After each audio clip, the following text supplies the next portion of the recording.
Hello students, welcome back to my channel Simplified Chemistry. In this particular session, we are going to discuss the most important topic of chemical kinetics, that is reaction mechanism. Okay, in this we will study what is elementary reaction, what is complex reaction, and we will solve very important questions about this. Clear? And they have already asked this type of questions in a previous year NEET and JEE. So we'll also discuss that type of question also. If you will see this video, your all doubts will be clear. Okay, so my dear friend, let us start our main topic, that is reaction mechanism. Reaction mechanism. Clear? तो आइए समझते हैं इसको reaction mechanism को. ठीक है बच्चों, तो रिएक्शन इट मींस मैकेनिज्म के हिसाब से रिएक्शन जो होती है, first of all let me ask you what is chemical reaction.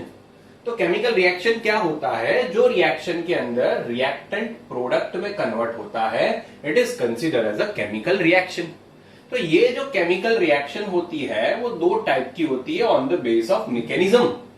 एक होता है एलिमेंट्री रिएक्शन, एक होता है एलिमेंट्री रिएक्शन जिसे हम सिंपल रिएक्शन भी कहते हैं और जिसे हम सिंगल स्टेप रिएक्शन भी कहते हैं दोस्तों. ठीक है. एक होता है कॉम्प्लेक्स रिएक्शन. एक क्या होता है? कॉम्प्लेक्स रिएक्शन, जिसे हम मल्टी स्टेप रिएक्शन भी कहते हैं. क्या कहते हैं? Multi step reaction. Is it clear बच्चों? समझ में आ गया? On the base of mechanism there are two types of reaction. Elementary reaction, it is also known as a simple reaction और सिंगल स्टेप रिएक्शन. एंड दूसरा होता है complex reaction and multi step reaction. तो आइए बच्चों, हम पहले start करते हैं, समझते हैं सिंगल स्टेप रिएक्शन को. किसको समझते हैं? सिंगल स्टेप रिएक्शन, जिसे कहते हैं एलिमेंट्री रिएक्शन. ओके, और जिसे सिंपल रिएक्शन भी कहा जाता है. So I will also write here simple reaction. तो बच्चों ये होता क्या है? तो इसमें अगर मैं बोल दूं, एक एग्जांपल लूं कि ए में से प्रोडक्ट मिला, बहुत ध्यान से. तो ये सीखने से पहले आपको रेट लॉ कैसे लिखते हैं वो आना चाहिए. क्लियर? मॉलिक्यूलरिटी कैसे फाइंड करते हैं ये आना चाहिए. आपको आता है? अगर नहीं आता मेरे वीडियोस देख सकते हो. ठीक है. तो ए प्रोडक्ट मिल रहा है, तो अगर ये रिएक्शन पर्टिकुलर है तो मैं इसकी मॉलिक्यूलरिटी क्या लिख सकता हूं बच्चों? तो मैं मॉलिक्यूलरिटी इसकी क्या आएगी? 1, क्योंकि एक ही एटम कंबाइन होके प्रोडक्ट दे रहा है. क्लियर? ओके. इसके लिए रेट लॉ कैसे लिखते हैं? तो रेट इज इक्वल टू क्या लिखा जाएगा? के इंटू ए. अभी अब तक क्या करते थे? ए के ऊपर क्या रखते थे? एक्स रखते थे. बहुत ध्यान से देख लेना. ए के ऊपर क्या रखते थे? एक्स रखते थे. तो अभी हमेशा हमें याद रखना है कि भाई जब भी सिंगल स्टेप रिएक्शन हो, कौन सी रिएक्शन हो? Single step. Single step means क्या कहते हैं? जिसे एलिमेंट्री रिएक्शन कहते हैं. मैं बहुत ही इंपॉर्टेंट बात बता रहा हूं. एलिमेंट्री रिएक्शन के अंदर उसकी स्टोइक्योमेट्री, उसकी जो स्टोइक्योमेट्री होगी, इट मीन्स इधर ए है तो ए का आगे क्या है? 1 मोल है ना, तो उसको 1 को उसकी स्टोइक्योमेट्री कहते हैं. तो वो जब रेट लिखेंगे तब उसकी स्टोइक्योमेट्री ही पावर पे जाती है. तो एक्स की जगह पे इधर क्या लिख सकता हूं मैं? 1. तो अगर मेरे को कोई पूछे कि ऑर्डर ऑफ रिएक्शन इसका क्या बनेगा, तो ऑर्डर ऑफ रिएक्शन इसका 1 बनेगा. क्या बनेगा? ऑर्डर ऑफ रिएक्शन 1 बनेगा. तो मैं कह सकता हूं उसकी मॉलिक्यूलरिटी और ऑर्डर ऑफ रिएक्शन सेम आया. समझ में आया? इतनी बात समझ लो. न्यूमेरिकल के लिए इतना इंपॉर्टेंट है. फिर मैं दूसरे पॉइंट्स भी दिखाता हूं, बट पहले इतना समझ लो. ओके, फिर से बता रहा हूं. कोई ऐसी रिएक्शन है जो 2A में से B बना रहा है. एक ही स्टेप में रिएक्शन है, ये 1 स्टेप का ही रिएक्शन है. तो 1 स्टेप का रिएक्शन को हम क्या कहेंगे? एलिमेंट्री रिएक्शन कहते हैं. ऐसा जरूरी नहीं है, अभी समझा रहा हूं, फिर बाद में सब क्लियर करता हूं. ठीक है. तो ये एलिमेंट्री रिएक्शन कह दिया. तो इसका मॉलिक्यूलरिटी क्या बना दोस्तों? तो 2 है, तो इधर 2 रखेंगे. इसका रेट कैसे लिखेंगे? तो रेट इज इक्वल टू क्या लिखा जाएगा? के इंटू ए. अभी जैसे ये एलिमेंट्री रिएक्शन है तो ए के पावर के जो भी उसकी स्टोइक्योमेट्री होगी वो ही पावर पर जाएगा 2. सो इसका ऑर्डर ऑफ रिएक्शन क्या बनेगा? 2 बनेगा. हमेशा हमें ये याद रखना है सिंगल स्टेप रिएक्शन के लिए, एलिमेंट्री रिएक्शन के लिए. ये ऐसा क्यों हुआ? तो हमने दोस्तों एक्सपेरिमेंटली ये पाया गया. हम क्यों स्टोइक्योमेट्री को इसके ऊपर लिखते? क्वेश्चन होगा. क्लियर? तो ऐसा पाया गया, समझ लेना, ऐसा एक्सपेरिमेंटली देखा गया कि जो भी एलिमेंट्री रिएक्शन होता है सिंगल स्टेप में होता है, उसी का जो स्टोइक्योमेट्री है वही उसका ऑर्डर ऑफ रिएक्शन आया. इट मीन जब ए का कॉन्सेंट्रेशन डबल किया तो रेट 4 टाइम्स इंक्रीज हो गया। इस केस में ए का कॉन्सेंट्रेशन डबल किया तो रेट भी डबल हो गया। क्लियर? तो इससे पता चला कि ये जो उसका स्टोइकियोमेट्री है यही उसका ऑर्डर ऑफ, इट मीन वही ऊपर पावर पे जाएगा, वही उसका ऑर्डर ऑफ रिएक्शन होगा। ठीक है, समझ में आया? जैसे कोई दूसरी रिएक्शन बताऊं आपको, A plus B gives C, ये एक स्टेप में रिएक्शन होती है, तो इसे मैं एलिमेंट्री रिएक्शन कहूंगा। इसकी मोलिकुलरिटी बच्चों आप मुझे बता सकते हो 1 and 1, तो 2 है, 2 कंबाइन हो रहे तो मोलिकुलरिटी आई 2। इसका रेट देखने जाए तो रेट इज इक्वल टू क्या लिखेंगे, K into A raise to 1 and B raise to 1। तो इसका ऑर्डर ऑफ रिएक्शन क्या बनेगा दोस्तों, 2 बनेगा। इतनी चीज आपको याद रखनी है। ठीक है, इतनी चीज आपको याद रखनी, इतना याद रख लिया आपका काम खत्म हो गया दोस्तों। फिर आपको एक और चीज याद रखनी है, एक और चीज याद रखनी है कि इसमें इंटरमीडिएट नहीं होता है। इंटरमीडिएट विल नॉट फॉर्म, इसमें इंटरमीडिएट कभी फॉर्म नहीं होता है। तो सीधी बात है यार, सीधा ए में से बी बन रहा है, फटाक से ए में से बी बन रहा है, तो क्या बीच में कुछ बनेगा फिर वो बी बनाएगा? नहीं, ऐसा नहीं होगा। इट मीन्स इसका हम ग्राफ देखें तो ये रिएक्टेंट का ग्राफ है और ये प्रोडक्ट है, तो ऐसे मिल रहा है, ये रिएक्टेंट है, ये प्रोडक्ट है। क्लियर? यस, इधर हमें ट्रांजिशन स्टेट मिलता है। क्या मिलता है?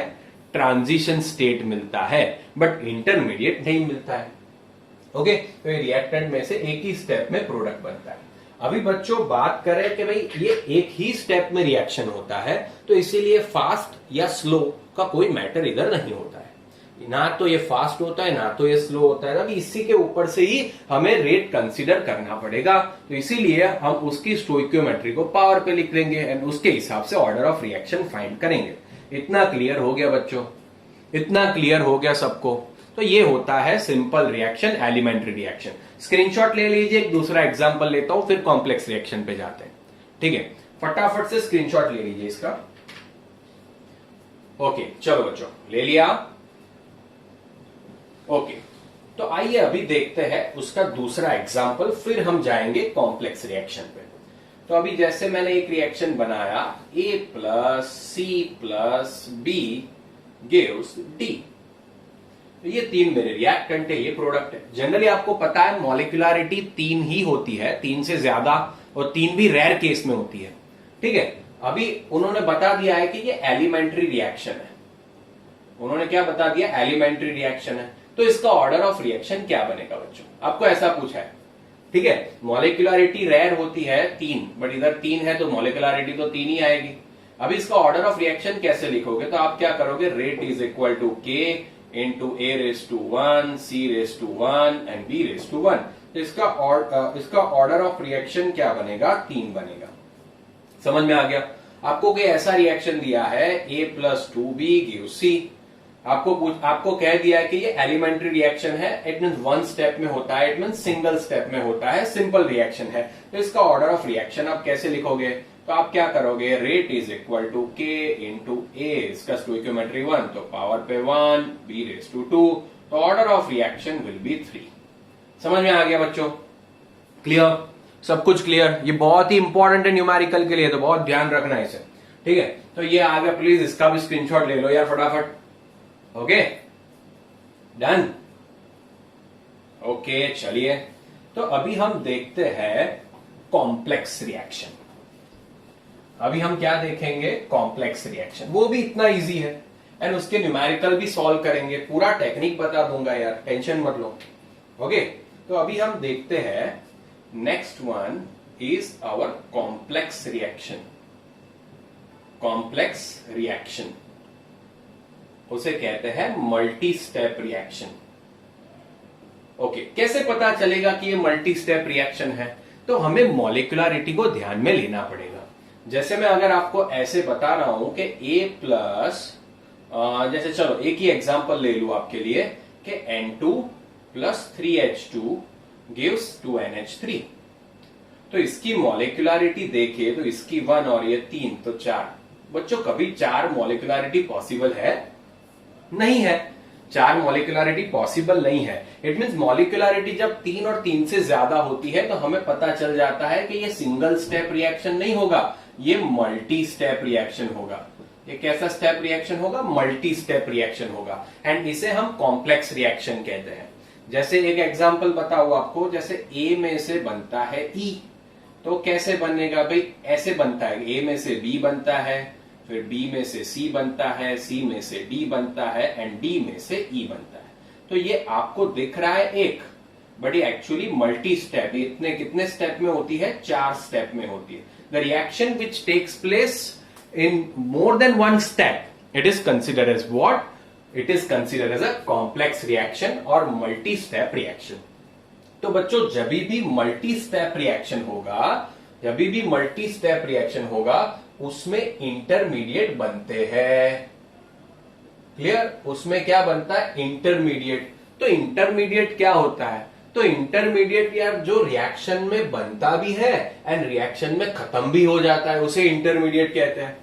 इंटरमीडिएट किसे कहते हैं? जो रिएक्शन में बनता भी है एंड रिएक्शन में खत्म हो जाता है। जैसे कंसीडर करो ये रिएक्शन, तो आपको रिएक्टेंट ए है, प्रोडक्ट ई है, ए में से बी बना, बी में से सी बना, तो बी कंज्यूम हो गया, इधर ही बना और इधर ही खत्म हो गया। सी इधर ही बना और इधर ही खत्म हो गया, डी इधर ही बना और इधर ही खत्म हो गया। इट मीन्स ये रिएक्शन के अंदर B, C and D 3 intermediates थे। कितने थे? 3। तो एक से ज्यादा इंटरमीडिएट हो सकते हैं मल्टी स्टेप रिएक्शन के अंदर। बट एक पॉइंट इंपॉर्टेंट है, याद रखना, रेट लॉ के अंदर हमें इंटरमीडिएट नहीं लिखना है। हमें क्या करना है? इंटरमीडिएट नहीं लिखना है। रेट लॉ के अंदर इंटरमीडिएट नहीं आना चाहिए, इतना बात पता होना चाहिए आपको। ये मल्टी स्टेप रिएक्शन है। क्लियर? ओके, समझ में आ गया बच्चों? फिर से बता रहा हूं, कॉम्प्लेक्स रिएक्शन क्या होगा? More than 1 step. Clear? Done? Okay okay, चलिए, तो इतना आपको समझ में आ गया बच्चों। तो उसमें रेट लॉ में कभी भी इंटरमीडिएट लिखेंगे नहीं।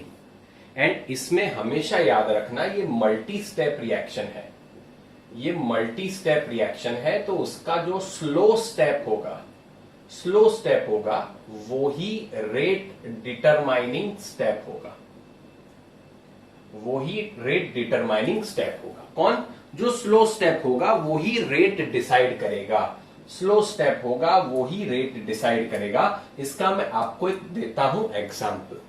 तो एग्जाम्पल में मान लो कि आप 4-5 फ्रेंड्स हो, आप जा रहे हो ट्रैकिंग पे। कहां जा रहे हो? ट्रैकिंग पे जा रहे हो। इट मीन्स आप कोई भी एक माउंटेन ले लो, उसको आपको ट्रैक करके ऊपर पहुंचना है। ठीक है, आपका बेस कैंप तक आपको पहुंचना है, ऊपर लगा हुआ है। अभी मान लो कि आप 5 फ्रेंड हो, उसमें से 2 जो है वो वेरी वेरी फास्ट है। इट मीन्स उनका स्ट्रेंथ बहुत ज्यादा है, बहुत जल्दी से, और वो बहुत बार ट्रैकिंग कर चुके हैं, तो उनको बहुत एक्सपीरियंस है, तो वो बहुत फास्ट जा सकेंगे। दूसरे 2 है तो वो धीरे धीरे उससे कम स्पीड में, बट वो भी कर पा रहे हैं। बट एक बंदा ऐसा होगा जो बहुत ही स्लो है, जो बहुत ही स्लो है। इट मीन्स वो कभी भी गया नहीं है ट्रैकिंग पे, कैसे करना है उसको पता नहीं है, तो हर बार थक जाता है, तो रुक जाता है, बैठ जाता है। तो उससे क्या होता है, सबको उसको साथ में रहना पड़ेगा, उसको अकेले तो नहीं छोड़ सकते। इट मीन्स सबको उसके साथ रहना पड़ेगा, सबको उसके साथ बैठना पड़ेगा, उसको मोटिवेट करना पड़ेगा, फिर धीरे धीरे ऊपर जाएंगे। इट मीन्स ये खाली एक बंदा है, ये सबकी स्पीड क्या कर देगा? स्लो कर देगा। ये सारे फ्रेंड की ऊपर ट्रैकिंग करने की स्पीड, ऊपर पहुंचने का टाइम बहुत ज्यादा लगाएगा। इट मीन्स स्पीड क्या कर देगा? कम कर देगा। क्लियर? इट मीन्स वो कितना जल्दी ऊपर पहुंचेंगे अभी कौन डिसाइड करेगा? कौन डिसाइड करेगा? तो वो डिसाइड करेगा वो जो स्लो बंदा है, वो कितना टाइम वो लेता है, उतना टाइम एक्चुअली लगेगा ट्रैक ऊपर पीक तक पहुंचने के लिए। समझ में आ रहा है? मैंने रिलेट किया। तो वही बात है, इसमें जो स्लो स्टेप होगा वही रेट डिटरमाइनिंग स्टेप होगा। उसी तरह जैसे आप अभी आपकी स्पीड कितने टाइम में आप ऊपर चढ़ गए, वो कौन डिसाइड करेगा? कि जितने जल्दी आप चढ़े स्पीड पे, वो स्पीड आपकी किसके ऊपर निर्भर रहेगी? तो आप कह सकते हो वो स्लो बंदा था उसके ऊपर। तो इधर भी क्या है, जो स्लो स्टेप है वो ही रिएक्शन का रेट डिसाइड करेगा। समझ में आ गया बच्चों? क्लियर? अभी इतने सारे पॉइंट्स आप याद रख लो, खत्म हो गई बात अभी। क्लियर? अभी हम इसके ऊपर से न्यूमेरिकल्स देखेंगे, बट उससे पहले आपको ग्राफ से कैसे पता चलेगा, आपको ग्राफ से कैसे पता चलेगा कि भाई ये एक कॉम्प्लेक्स रिएक्शन है, एंड कौन सा स्टेप स्लो है। अभी क्वेश्चन होगी, जनरली रिएक्शन में क्या होता है बच्चों, आपको स्लो स्टेप कौन सा है दिया गया होता है, स्लो स्टेप कौन सा है आपको दिया जाएगा, बट अब ग्राफ से आपको फाइंड करने को बोलेंगे कि भाई कैसे होगा। तो आइए देखते हैं ग्राफ। क्लियर? तो एक मैं ग्राफ बनाता हूं, देखिए मान लो ये हमारा रिएक्टेंट है, तो ऐसा कुछ बना,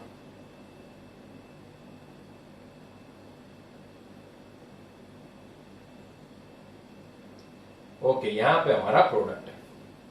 क्लियर? समझ में आ गया? तो इधर क्या हुआ, अभी देखो ये हमारा रिएक्टेंट है, ये हमारा प्रोडक्ट है। तो रिएक्टेंट से इधर क्या बना, transition state, transition state, and यहां जाके क्या मिला हमें, इंटरमीडिएट मिला बच्चों, इंटरमीडिएट। ट्रांजिशन स्टेट क्या होता है, अनस्टेबल होता है। क्यों अनस्टेबल होता है, क्योंकि उसकी एनर्जी क्या होती है, ज्यादा। एंड आपको पता है कि भाई रिएक्टेंट को ट्रांजिशन स्टेप तक पहुंचाने के लिए जितनी एक्सेस एनर्जी चाहिए उसे एनर्जी ऑफ एक्टिवेशन कहते हैं। इतना तो पता है ना आपको। इट मीन्स, तो ये जो है पर्टिकुलरली इसको मैं एक्स मान लेता हूं। इट मीन्स रिएक्टेंट को इंटरमीडिएट 1 मान लो ए। क्लियर? रिएक्टेंट को ए तक पहुंचने में एक्स जितनी एक्टिवेशन एनर्जी लगी। अभी इंटरमीडिएट से अभी आप देखो यहां पे बी मिल रहा है एंड बी में से पी मिल रहा है। इट मीन्स ये 3 स्टेप की रिएक्शन हो गई बच्चों। समझ में आ रहा है? ग्राफ समझा रहा हूं।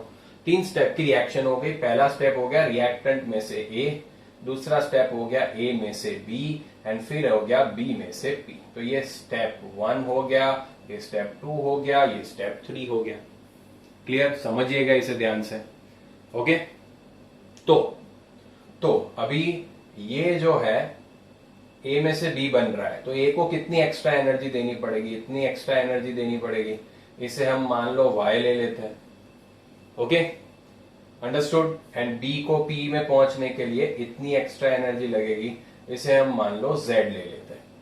ओके, तो आप हमेशा याद रखना, आप देख सकते हो 3 है, इसको आर को ए में कन्वर्ट करने के लिए एक्स जितनी एक्टिवेशन एनर्जी चाहिए, ए को बी में कन्वर्ट करने के लिए वाई जितनी एक्टिवेशन एनर्जी चाहिए, एंड बी को पी में कन्वर्ट करने के लिए जेड जितनी एक्टिवेशन एनर्जी चाहिए। तो बच्चों आप देख सकते हो सेकेंड स्टेप जब ए में से बी बन रहा है, ध्यान से समझिएगा, ए में से बी बन रहा है, तब एनर्जी ऑफ एक्टिवेशन कितनी है, कम है, बहुत छोटू है। इट मीन्स इसको इसमें बनाने के लिए बहुत ही कम एनर्जी देनी पड़ेगी। इट मीन्स मैं कह सकता हूं विद बहुत ही जल्दी से इसमें कन्वर्ट हो जाएगा। तो अभी हमेशा याद रखो, जिसकी एक्टिवेशन एनर्जी मिनिमम होगी वो रिएक्शन फास्ट होता है, एंड जिसकी एक्टिवेशन एनर्जी मैक्सिमम होती है वो रिएक्शन स्लो होता है। क्लियर? इतना आपको याद रखना है।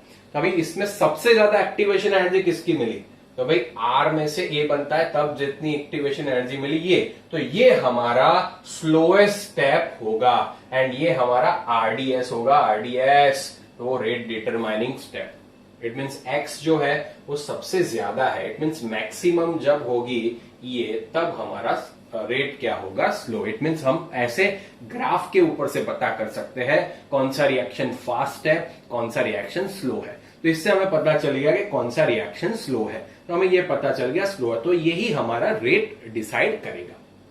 इज इट क्लियर बच्चों? प्लीज इसका स्क्रीनशॉट ले लो, इसका स्क्रीनशॉट ले लो बच्चों।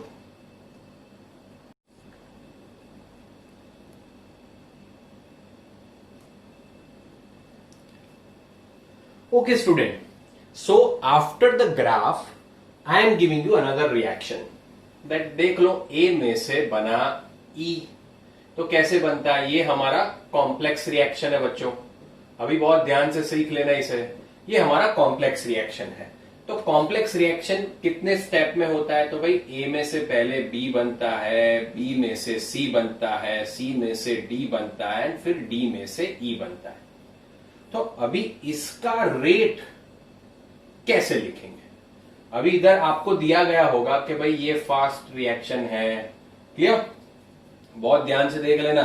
ओके चलो, इस आपको ऐसा बताया गया है कि ये स्लो रिएक्शन है, ये सारी बाकी की फास्ट रिएक्शन है। तो मैंने क्या बताया कि भाई कॉम्प्लेक्स रिएक्शन में रेट किसके ऊपर डिपेंड करेगा, स्लो रिएक्शन के ऊपर डिपेंड करेगा। तो उसका रेट लॉ कैसे लिख सकते हैं, मान लो इसके लिए K1 है, K2 है, K3 है, K4 है, तो इसके लिए रेट कैसे लिख सकते हैं? तो स्लो रिएक्शन हमें पहचानना है, हमेशा याद रखना, हमें क्या करना है? स्लो रिएक्शन पहचानना है। स्लो रिएक्शन पहचानने के बाद उसके लिए रेट लिखना है। तो इसके ये रिएक्शन हमारा स्लो, तो इसके लिए रेट लॉ कैसे लिख सकते हैं? तो rate is equal to K1 into A. अभी ये क्या हो गया समझ लो, ये 4 स्टेप में हो रहा है, तो हर एक रिएक्शन एक एलिमेंट्री रिएक्शन है। हर एक रिएक्शन क्या हो जाती है? एक एलिमेंट्री रिएक्शन। ये चारों की चारों एलिमेंट्री रिएक्शन है। तो हमने क्या सीखा था? स्लो स्टेप है, एलिमेंट्री रिएक्शन है, तो उसका ऊपर क्या जाएगा? स्टोइकियोमेट्री पावर पे जाएगा 1। तो ये रिएक्शन का ऑर्डर ऑफ रिएक्शन क्या होगा? 1। समझ में आ गया? ये रिएक्शन का ऑर्डर ऑफ रिएक्शन क्या बनेगा? 1 बनेगा। Is it clear? समझ में आया? मैं फिर से बता रहा हूं, जब भी कॉम्प्लेक्स रिएक्शन दिया गया हो, आपको ये चीज हमेशा ध्यान रखनी है, कभी भी आपको कॉम्प्लेक्स रिएक्शन दिया गया हो तब क्या करना है आपको? तो पहले आपको स्लो स्टेप कौन सा है ढूंढ के निकालना है। दिया गया होगा आपको, स्लो स्टेप दिया गया होगा, ठीक है। फिर उसके लिए आपको क्या लिखना पड़ेगा? रेट लिखना पड़ेगा, रेट लॉ। एंड उसकी वही सारी एलिमेंट्री रिएक्शन ही होगी, तो उसके आगे जो होगा वो आपका पावर पे चला जाएगा, एंड वो आपका ऑर्डर ऑफ रिएक्शन होगा। तो ऐसे हम ये पर्टिकुलर कॉम्प्लेक्स रिएक्शन के अंदर ऑर्डर ऑफ रिएक्शन फाइंड कर सकते हैं। आइए स्क्रीनशॉट ले लीजिए, इसके एक दूसरा एग्जांपल देता हूं। क्लियर? ओके, चलिए एक इजी एग्जांपल दे देता हूं आपको, बहुत ही इजी। जैसे मान लो ऐसा दिया है 2a plus 3b gives a2b3। ये एक कॉम्प्लेक्स रिएक्शन है, उसका मैकेनिज्म दिया गया है। उसका मैकेनिज्म दिया गया है कि भाई a प्लस बी, K1 से AB बनता है, AB प्लस बी, इधर K2 से AB2 बनता है, and AB2 plus A plus B से A2B3 बनता है। क्लियर? इधर बताया गया है कि ये स्लो स्टेप है, ये दोनों फास्ट स्टेप है। बच्चों आपको ऐसा पूछा है कि इसके लिए रेट लॉ लिखिए एंड ऑर्डर ऑफ रिएक्शन क्या आएगा लिखिए, ऐसा क्वेश्चन आपको पूछा, तो आप क्या करोगे? तो ये कॉम्प्लेक्स रिएक्शन है, मैकेनिज्म दिया गया है, तो ये भी एक एलिमेंट्री रिएक्शन, ये भी एक एलिमेंट्री रिएक्शन, ये भी एक एलिमेंट्री रिएक्शन। स्लो स्टेप कौन सा है? ये। तो उसमें आप कैसे लिखोगे रेट लॉ? तो rate is equal to K1 into concentration of A into concentration of B। तो इसके पावर पे भी 1 आएगा, इसके पावर पे भी 1 आएगा। तो आप सिंपल कह सकते हो ऑर्डर ऑफ रिएक्शन क्या आ जाएगा? 2 आ जाएगा। ठीक है, ऑर्डर ऑफ रिएक्शन क्या आ जाएगा? 2 आ जाएगा। तो इसमें तो कोई दिक्कत नहीं होगी, इसमें तो कोई दिक्कत नहीं होगी। बट मैंने आपको एक पॉइंट बताया था, याद रखना, कि इंटरमीडिएट को, इधर लिख देता हूं, इंटरमीडिएट को हम रेट लॉ में नहीं लिख सकते, रेट लॉ में इंटरमीडिएट को नहीं लिख सकते, ये बात याद रखना। ठीक है, चलो अभी यही रिएक्शन ले लेते हैं।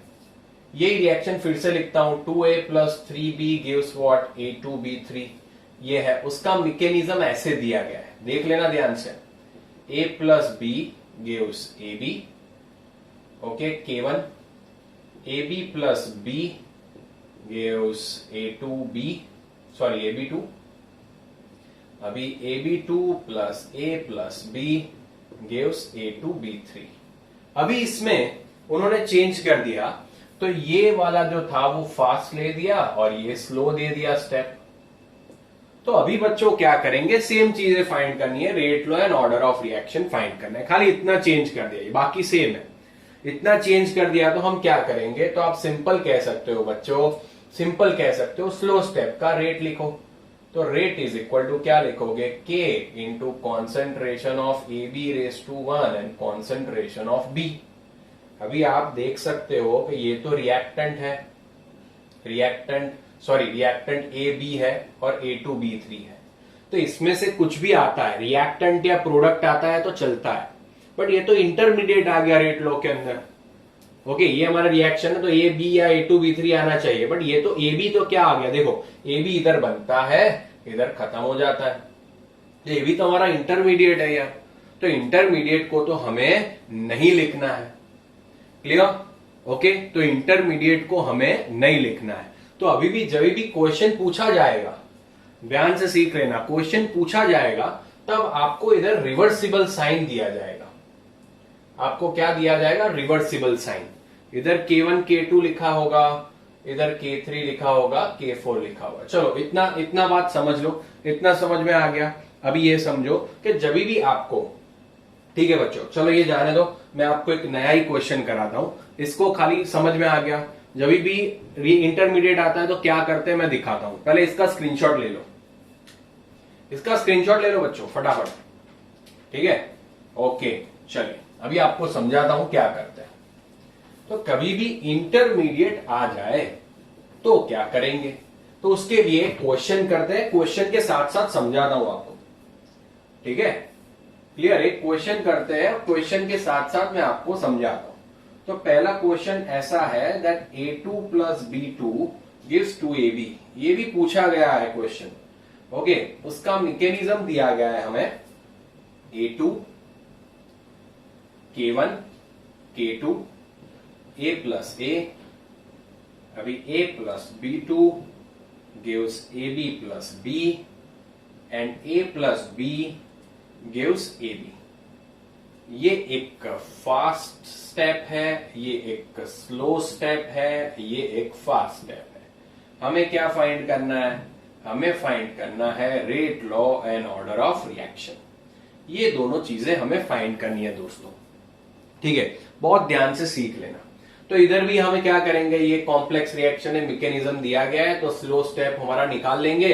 तो स्लो स्टेप के हिसाब से हम रेट लिखेंगे, तो rate is equal to K into concentration of A raise to 1 and B2 raise to 1। अभी आप देख सकते हो A जो है ऐसा तो कोई प्रोडक्ट या रिएक्टेंट में है ही नहीं, इट मीन्स वो तो इंटरमीडिएट हो गया। A बनता है, खत्म हो जाता है। समझ में आया कि नहीं? क्लियर? A बनता है, खत्म हो गया, इधर सिंपल है, ठीक है? तो भाई ऐसे कंडीशन में क्या करेंगे? तो ऐसे कंडीशन में हमें A को हटाना पड़ेगा। ऐसे कंडीशन में हमें A को हटाना पड़ेगा। फिर से बता रहा हूं, जब भी इंटरमीडिएट आ जाता है तो इंटरमीडिएट को हटाना पड़ता है। तो अभी ऐसी कोई रिएक्शन, ये 3 रिएक्शन में से ऐसी कोई रिएक्शन ढूंढो कि जो कोई इंटरमीडिएट में से कुछ बनता हो, इंटरमीडिएट में से प्रोडक्ट या रिएक्टेंट बनता हो, ऐसी रिएक्शन देखो। तो ये तो A में से A बट B2 के साथ ये वाला रिएक्शन आ गया। मोस्टली रिवर्सिबल दिया गया होगा आपको, मोस्टली क्या दिया गया होगा? रिवर्सिबल। तो ये जो रिएक्शन है उसके लिए आपको इक्विलिब्रियम कांस्टेंट लिखना है। तो इक्विलिब्रियम कांस्टेंट क्या आता है? Concentration of product upon concentration of reactant. तो A into A upon A2 आता है। अभी मैंने बताया था कि K इक्विलिब्रियम क्या होता है कि भाई K1 अपॉन K2 बराबर फॉरवर्ड अपॉन बैकवर्ड। ओके, तो इसको ऐसे भी लिख सकते हैं जैसे K1 अपॉन K2 लिख सकते हैं कि नहीं? ये मान लो K3 है, ये K4 है, तो इधर मैंने क्या लिखा? K3 लिख दिया। चलो ठीक है, इतना समझ में आया। मैंने क्या क्या फिर से समझा रहा हूं बच्चों। ये जो स्लो स्टेप था उसका रेट लिख लिया, उसमें इंटरमीडिएट आता है जो आना नहीं चाहिए। क्या आना चाहिए इधर? क्या तो रिएक्टेंट आना चाहिए या तो प्रोडक्ट आना चाहिए, ठीक है? बट इधर इंटरमीडिएट आ रहा, भाई उसको हटाना है। तो उसको हटाने के लिए मुझे ये देखना पड़ेगा कि भाई इंटरमीडिएट में से रिएक्टेंट या प्रोडक्ट बनता हो ऐसी कौन सी रिएक्शन है। तो एक ये रिएक्शन है, इंटरमीडिएट में से ये बनता है। तो मैंने क्या कर दिया, इसके लिए इक्विलिब्रियम कांस्टेंट लिखा। ऐसा ही करना है हमें, इक्विलिब्रियम कांस्टेंट ही लिखना है। तो इक्विलिब्रियम कांस्टेंट लिखा, a concentration of product upon reactant, K1 forward upon backward, ये लिख लिया।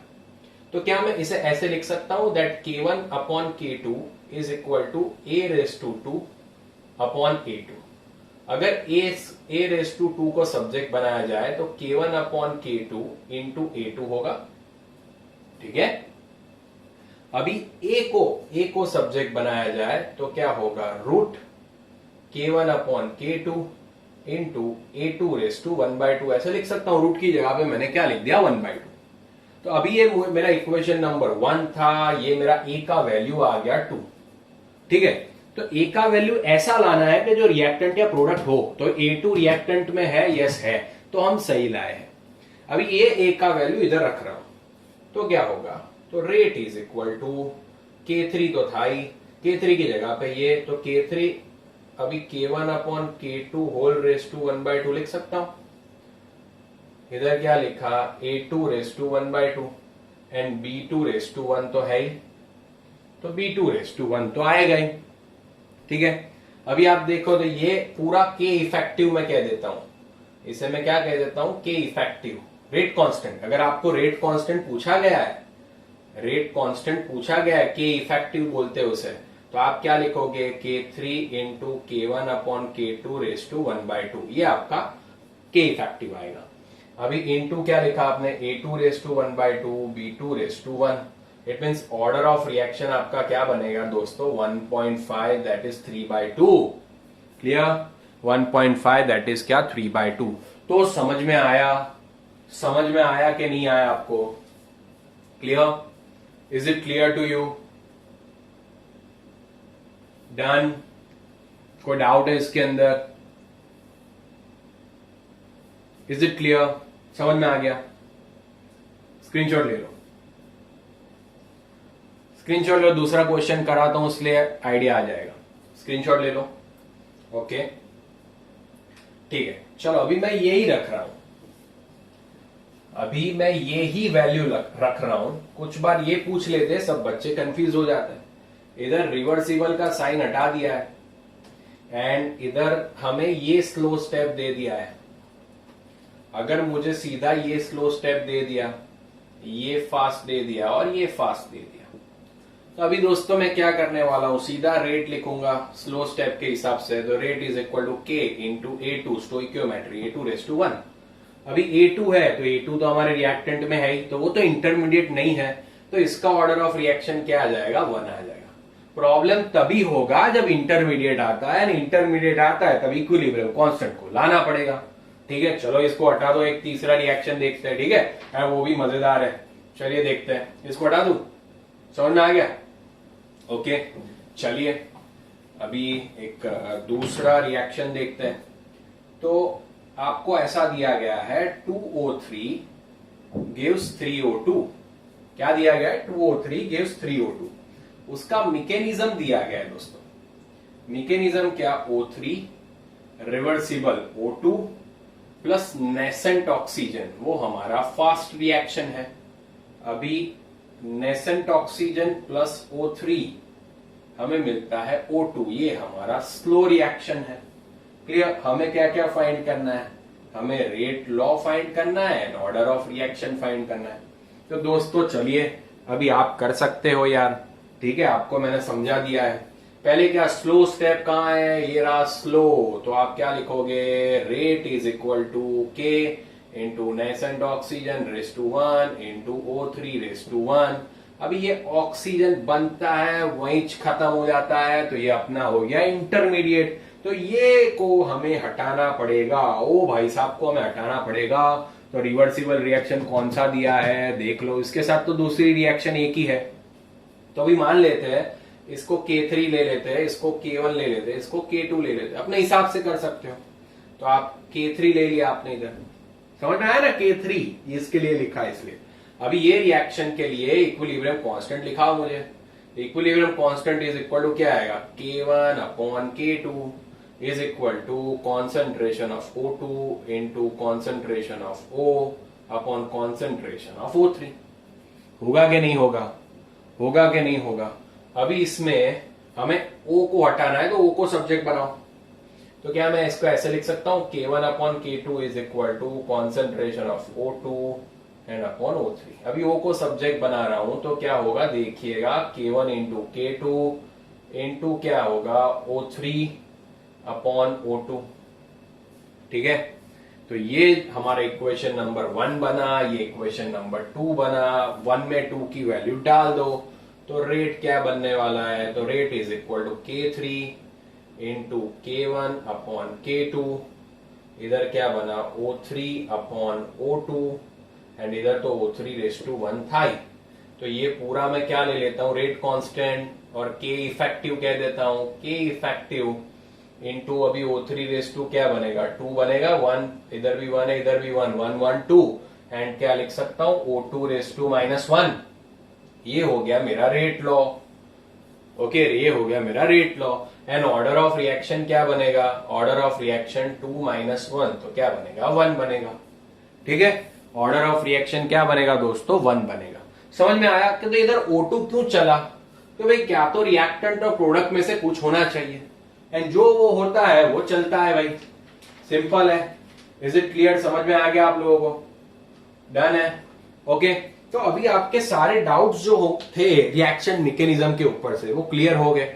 आप कोई भी क्वेश्चन कर सकते हो। इन शॉर्ट फिर से एक बार रिकैप दे देता हूं आपको 2 मिनट के अंदर।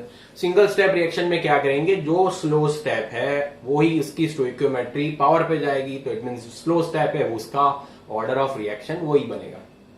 ठीक है, समझ में आ गया? एलिमेंट्री रिएक्शन में। कॉम्प्लेक्स रिएक्शन में क्या करेंगे? तो रेट डिटरमाइनिंग स्टेप क्या होता है? तो slow step rate determining step होता है। स्लो स्टेप ग्राफ से डिसाइड कर सकते हैं। कैसे? जिसकी एक्टिवेशन एनर्जी ज्यादा वो स्लो स्टेप। ठीक है, ओके, मोस्टली आपको दिया गया होगा। अगर अभी ये क्या होता है, रेट लॉ में इंटरमीडिएट नहीं लिख सकते, तो अगर रेट लॉ में इंटरमीडिएट आता है तो उसको हटाना पड़ेगा। हटाने के लिए दूसरी रिएक्शन जो रिवर्सिबल दी गई होगी आपको, उसके हिसाब से इक्विलिब्रियम कांस्टेंट लिख के आपको उसकी वैल्यू उसमें सब्स्टिट्यूट करनी होगी, एंड फिर आपको आंसर मिल जाएगा। बहुत आसान है। Is it clear?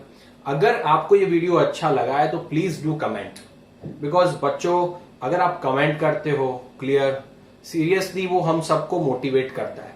क्लियर? तो please do comment if you understood it fully, and really if you understood, please please please do comment, and please like, share and subscribe, and share this video to all your friends and students, those who do not know that what is reaction mechanism and how to solve this type of questions. Is it clear, my dear student? Please, please, please take care, stay home, stay safe. Thank you so much.